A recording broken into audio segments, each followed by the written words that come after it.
Have you ever heard of the Ark of the Covenant? It's considered one of the most sacred artifacts in the Bible, but its history is a matter of debate. Some say the Ark never existed, while others believe it has supernatural powers. So, what's the real story behind it? Why is it considered sacred? Does it even exist today?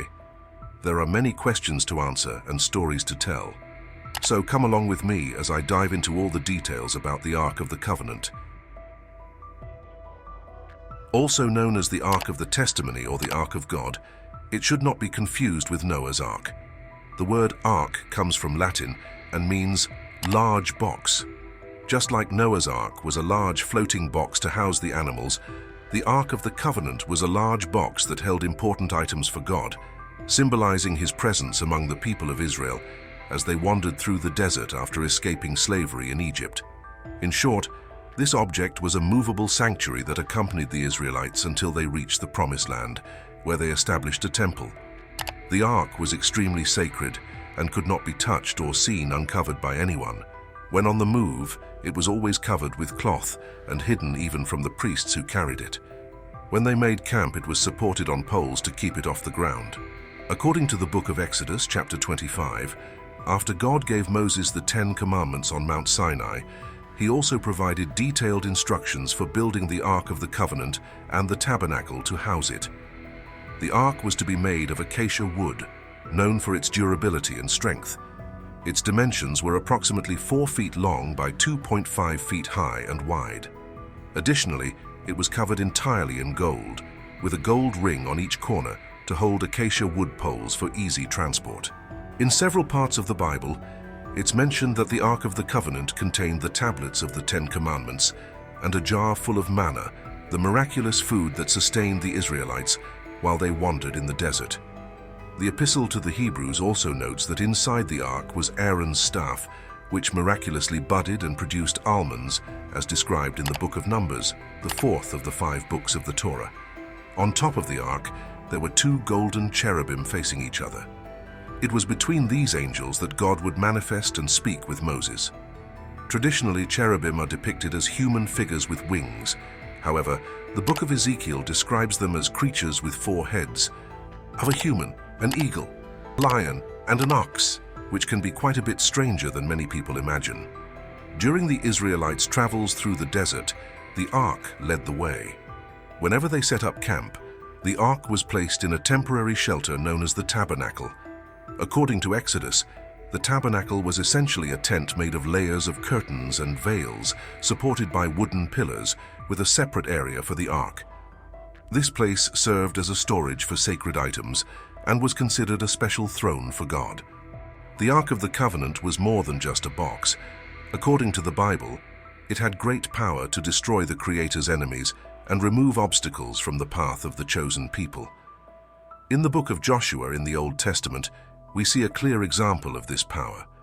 When Joshua led the Israelites into the Promised Land, the Ark divided the waters of the Jordan River, allowing the people to cross on dry ground. One of the most impressive demonstrations of the Ark's power is found in the book of Samuel. When the Israelites brought the Ark into battle against the Philistines, they hoped it would help them win. However, the Philistines captured the Ark and took it to their land, placing it in the temple of their god Dagon. The next morning, the statue of Dagon was found on the ground, bowed down before the Ark. They set it up again, but the following day, the statue was once more fallen and broken into pieces. Additionally, the people in the region were struck with tumors and infested with rats. When the Philistines moved the Ark to other cities, those inhabitants also suffered from diseases. After 7 months, they decided to return the Ark to the Israelites, acknowledging its sacred power. The Ark of the Covenant is mentioned in the Hebrew Bible from the time of Moses, through the wars of King David and Solomon, but it disappears from records during the time of the prophet Jeremiah. So, what happened to the Ark during this period? As many know, the Ark of the Covenant simply disappears from historical records. Have you ever wondered how such an important artifact could simply vanish without a trace? The prophet Jeremiah lived at the end of the period known as the First Temple. For those who don't know, the First Temple was built by King Solomon based on his father David's plans. After 7 years of work, this grand monument was completed, and the Ark of the Covenant was placed inside it. The end of this temple came several centuries later, when Israel was divided into two nations. The northern kingdom of Israel fell into the hands of the Assyrians, while the southern kingdom of Judah, where the temple was located, was conquered by the Babylonian Empire.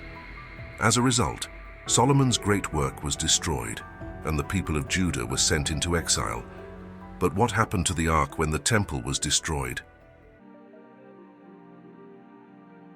History is based on evidence, not just faith, which raises a number of questions and theories about this sacred object, which symbolizes the covenant and presence of God among people. The most obvious question is, did the Ark of the Covenant really exist? Some theories that deny the existence of the Ark suggest that the book of Exodus is historically false, along with the artifact itself. On the other hand, there are theories that accept the Ark as a real object, but reject the idea that it represented a direct relationship with God. According to these theories, Moses might have been a kind of fraud who created the narrative of being a prophet and mediator of God to manipulate his people and assert his leadership uncontested. Thus, the Ark would simply be a physical representation of this fictional relationship. This would explain, for example, why Moses always needed to meet with God alone, whether by retreating to the mountain or through the tent set up to house the Ark. Therefore, the tablets of the law would not be divine rules, but rather guidelines imposed by Moses on his people. So even if the Ark of the Covenant did exist, it might not have been sacred by itself, but rather because of manipulation. However, this perspective is hard to maintain, especially for those who believe in other parts of the biblical account. Arguing against the miracles associated with the Ark is tricky, as it would require accepting that some parts of the sacred text are true while others are not, depending on the reader's convenience. Another view suggests that, regardless of the artifact's religious significance, possessing the Ark was very important to people, especially in battles. Throughout history, faith and the presence of God, represented by an object like the Ark, have been decisive factors that drive human will in the pursuit of achievements and victories. Whether the Ark was a symbolic object used to manipulate or motivate ancient peoples, or a true sign of God's covenant, the question still remains, where is the Ark? Let's talk about an intriguing story. It is said that the Queen of Sheba, during her visit to King Solomon, became pregnant and gave birth to a boy named Menelik. Years later, when Menelik visited his father, he is said to have stolen the Ark of the Covenant and taken it to Ethiopia. During the journey, neither he nor his companions faced any negative consequences, leading them to believe it was God's will for the Ark to remain in Ethiopia. The Ethiopian Orthodox Church claims that the Ark is kept in the Church of Our Lady Mary of Zion. However, access to it is restricted and only allowed to the guardian monk due to the supposed danger the Ark represents if seen by others. According to religious tradition, Menelik, the first emperor of Ethiopia and son of King Solomon, brought the Ark of the Covenant to Ethiopia around the 10th century BCE. Since then, the Ark has been protected by a guardian with a lifetime position, passed only to a successor chosen by the current guardian. Because of this, the Ark's existence cannot be confirmed to this day.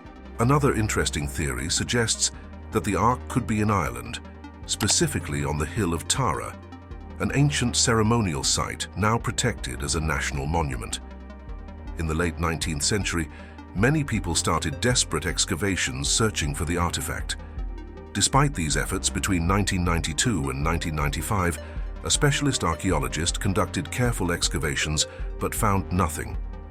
Another hypothesis is that the Ark was taken to Rome and placed in the Basilica of St. John Lateran, but was destroyed in fires that ravaged the temple in the 10th century. There is also a theory suggesting that the Knights Templar found the Ark in Solomon's temple and took it to the Cathedral of Chartres in France. There are records inside the cathedral showing the Knights Templar transporting what appears to be a chest in a wheeled vehicle, possibly the Ark. However, this hypothesis has not been proven either. Another theory is that the Ark was buried in the tomb of Alexander the Great on the Greek island of Thasos. Like the other stories, there is no concrete evidence to support this version. Will the Ark of the Covenant remain an untouched enigma forever, or will the mystery ever be revealed? What do you think? If you know, let us know, because so far, all we have are theories. This sacred object has never been found, leading some to question whether it really existed or if it's just a legend. What's your opinion on this mystery? Leave a comment. That's all for today, folks. See you in the next video. God bless, and until next time.